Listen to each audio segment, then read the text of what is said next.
Today, I thought I would share with you what it has really been like for Alex and I to adapt to the culture of Bali. Hi, friend. For those of you that don't know me, I'm Cassidy, and welcome back to Unpacking Life. We relocated 2 months ago, and honestly, we're still just trying to figure out our daily life.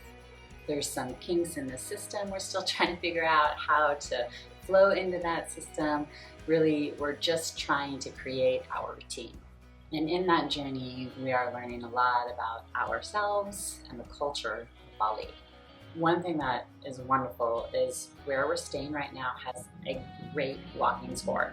We can walk to the beach, restaurants, salons, spas, and in that kind of routine of walking, we have met a lot of locals and have very short, basic conversations with them, speaking as much Bahasa Indonesian as we can. Malam, ayan. Apa kabar? Ya? Ya. Sampai jumpa. And it's been really fun to get to know them and to learn about them and how they kind of show up in the world. Learning about how they always speak with kindness to your face.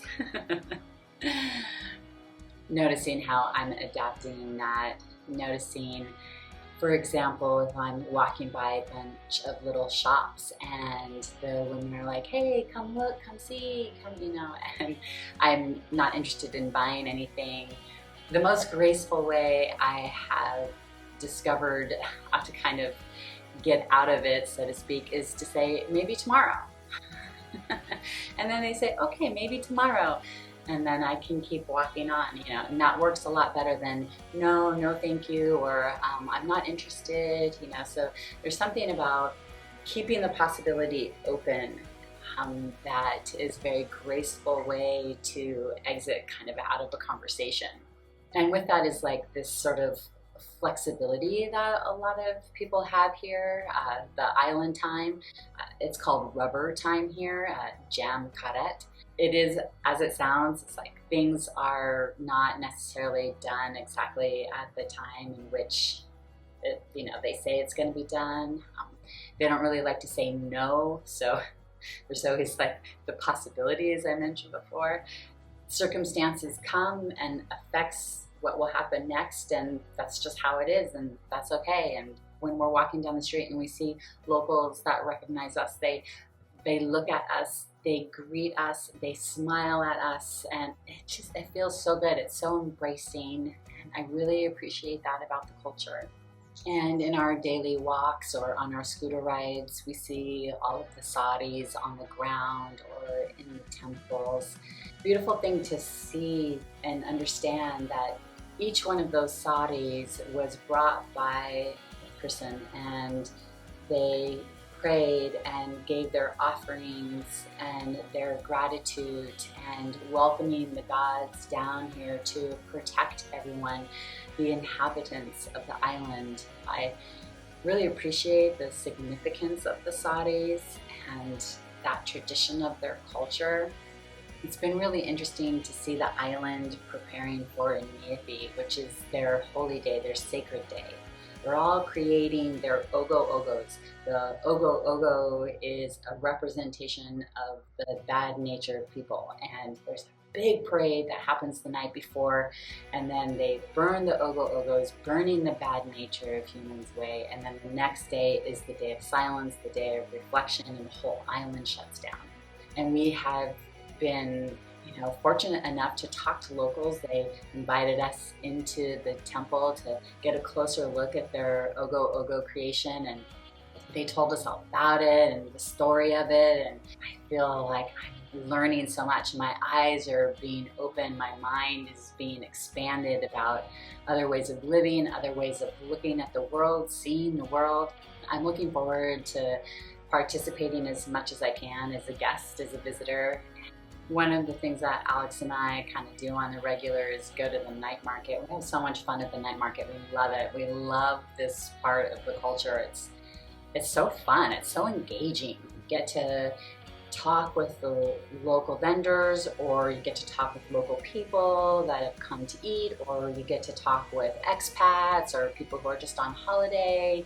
It's a really great place to meet people and enjoy amazing fresh food. I really am enjoying the cuisine of Indonesia.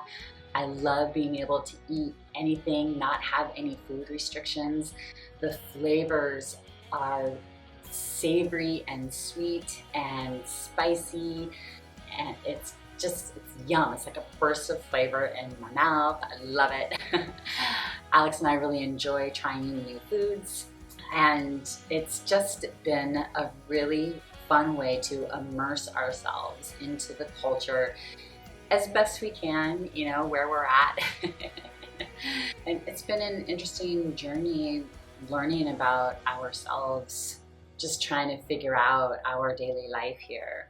You know, back at home, I was in my routine, everything was so familiar. And here, because I just really come with the empty canvas, it's hitting me almost every day. Oh yeah, that's something that I didn't know. I didn't know that. And now I know I don't know that. And now I gotta try to figure that out. And that's becoming part of our routine. And it's just a very different way of being. And it's enriching my life in a way that I wouldn't experience if I had stayed at home.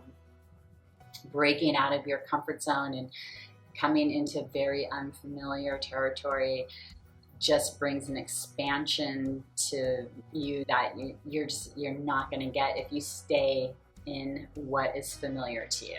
I'm needing to look at life more differently.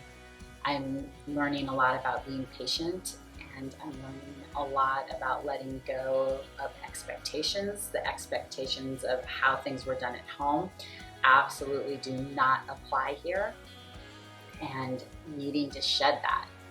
For example, you can't have like automatic monthly payments for things. Everything has to be done manually every month. So you have to top off your cell phone, or you have to top off your electricity. There is no automatic payment system. So it's just like little things like that that we're learning along the way. We really have to kind of shift the way that we move in the world and be okay with that. And those unknowns are kind of stripping away at my false sense of control that I've had for decades. And that is eye-opening and exposing, and it's a little raw and vulnerable and challenging. And it is one of the biggest learning experiences I've had in a long time. So what's the real experience of adapting to the culture of Bali?